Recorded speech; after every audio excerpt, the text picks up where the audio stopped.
Slancha and howdy do buckaroos and how the heck are you? Anyways, I digress. I'm trying to whiskey whisper for the purposes of this video. Let me check something real fast, and you will have my undivided attention after that. There we go. Anyways, we're back to business. I am trying to whiskey whisper, as I said. And got this two ways. I've got it neat and then straight up, which means I chilled it, but I'm not serving it on the rocks. American single malt whiskey. It's Yellowstone since 1872. American single malt whiskey, 54% at 108 proof out of Lebanon, Kentucky. Let me show you that bottle. Like any member of our family, Yellowstone American single malt whiskey stems from previously established roots. Nearly everything we perfected across 7 generations of distilling presents itself in this bottle, made from 100% malted barley and perfectly aged in new charred American barrels. Which, right there, that is the big difference between American single malt and other single malt categories. A lot of them don't use new barrels. Scotch whiskeys, Irish whiskeys, as good as they are, depending on your taste, most of them used bourbon barrels. The American single malt category uses new American charred oak barrels, which gives you these bigger, richer oak notes in this 100% malted barley category. So I'm going to start with what I've got here is just, well, straight up, which means I've got it chilled, but I'm not serving it with ice.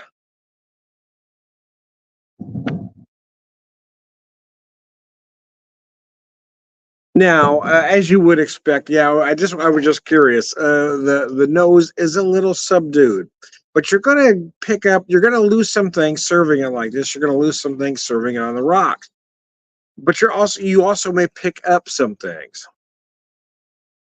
Some other notes may appear sharper than they would if it wasn't chilled, and that's an advantage, disadvantage. Well, again, that really depends on you and your taste buds, to be honest with you.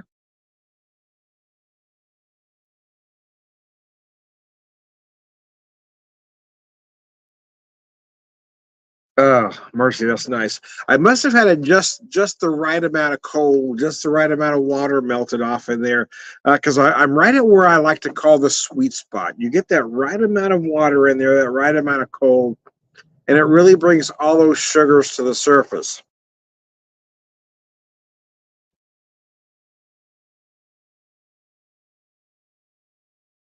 So in this case, I feel a little bit of raw sugar initially, a little bit of honey as well, which gives way to a little bit of molasses, maybe a tinge of brown sugar note in there.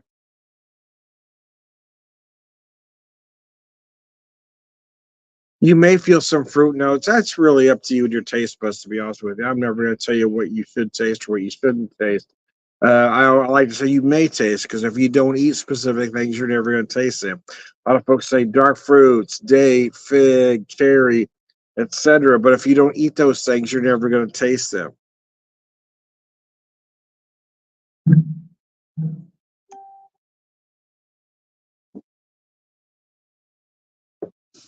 Man, this is a perfect application. I was looking for. I thought I'd make a cocktail with it, and I kind of changed my mind. Just said, well, I'm just going to serve some straight up, which I don't typically. I usually do neat and rocks, but I said let's do straight up. So I don't really want to leave ice in the glass, but I want to have one application a little bit chilled. And I'll be damned if that doesn't work nicely. This is a perfect whiskey to chill. You might feel some dark chocolate notes, or even to put a finer point on it, malted dark chocolate. A lot of vanilla that's going to run all the way through it. That's the barrel, baby. That's the barrel. American white oak, yes, and I don't know if they're using Missouri white oak. I honestly don't think so, but Missouri white oak tends to impart more spice notes. So here I'm feeling a nice amount of vanilla, a lot of oak and finish. Spice notes are light, and this subdued application of straight up. A lot of folks confuse straight up and neat, thinking it's the same thing. I'll have it straight up when they really mean neat. Straight up means it's chilled, baby. You're chilling it, but you're not leaving ice in the glass. Neat is neat. Neat is nothing but the whiskey. Just the whiskey poured as is. As you can tell, a little bit of color difference as it does change a little bit once you put the ice in there.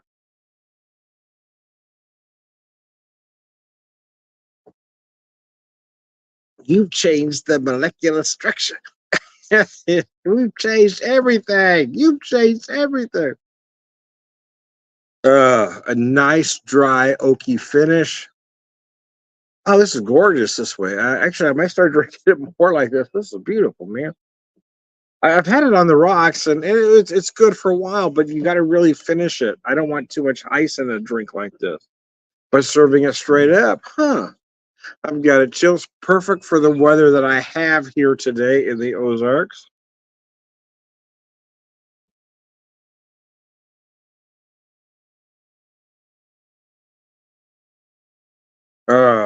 Fuck nuggets and gravy. Wow, that's good, man.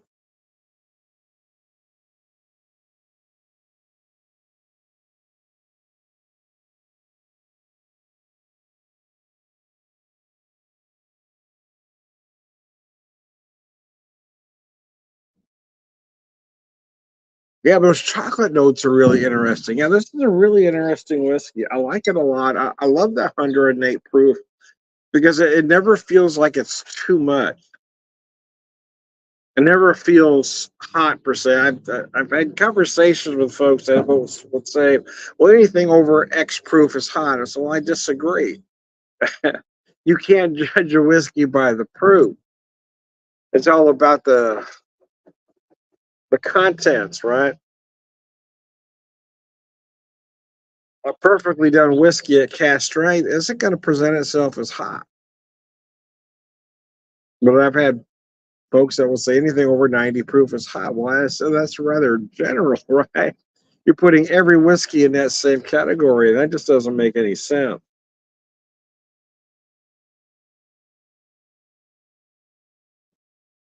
When you tell me that, you're telling me you don't have a taste for whiskey. I don't know, man. It's got to be 80 proof for me. Okay, I'm no longer having this conversation.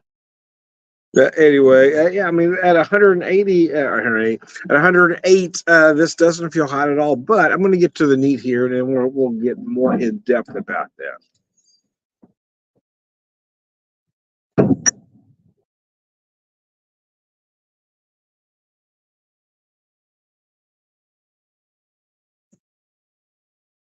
So obviously, as you might expect, as you pick up the neat version, you're going to feel more on the nose. You're going to taste more. They're going to be less muted. The cold and ice does something to it. Like I said earlier, we'll bring out certain things, but you're going to lose certain things. So, yeah, much more vanilla, much more toffee notes on the nose here. Oh man, that was gorgeous.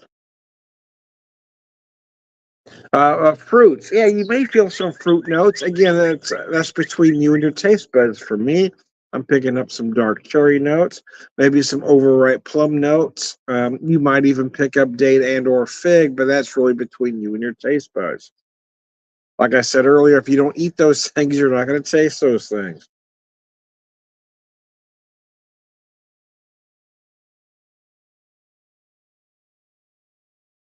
One thing this whiskey does lose once you serve it straight up or add ice or do anything to it, you lose that luscious viscosity, that perfect mouthfeel that this whiskey has. Need. Oh, it's just beyond gorgeous. So yes, definitely some brown sugar because you're going to feel some molasses in there. But again, much like having it straight up, I do feel some raw sugar up front, along with some honey notes, giving way to those big brown sugar molasses notes, very dark brown sugar molasses notes, I should say.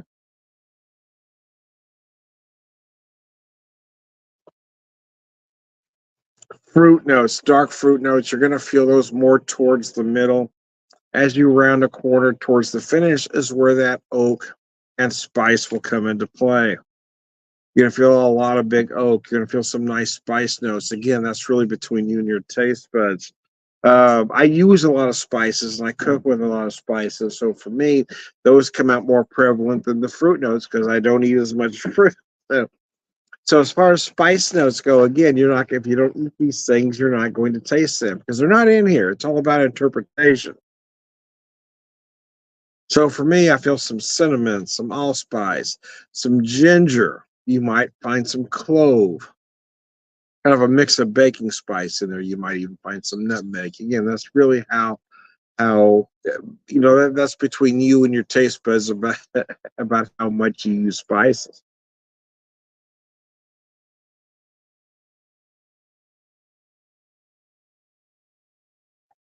Oh man, this stuff is absolutely gorgeous, though.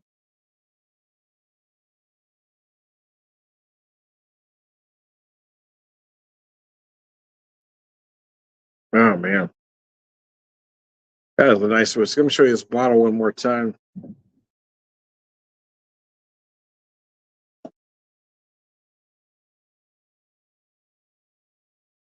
American single malt whiskey, Yellowstone. This stuff is just gorgeous, man.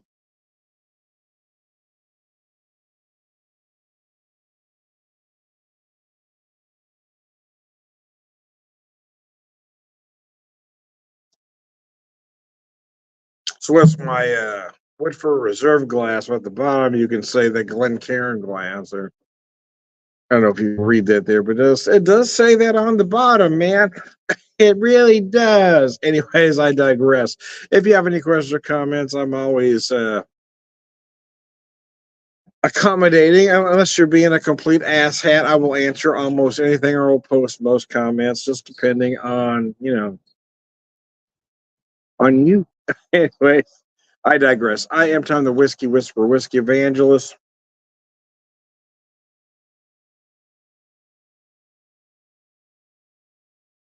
God, this is a nice whiskey. Oh man, that's just gorgeous. Right there, I just picked up something I didn't pick up earlier. A little bit of maple in there, just a little bit of maple. Damn, that's good. That's good, man. I don't care who you are. That's just delicious.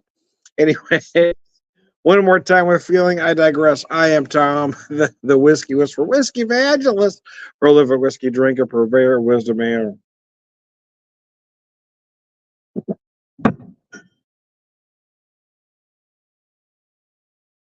All right, good guys. Lunch.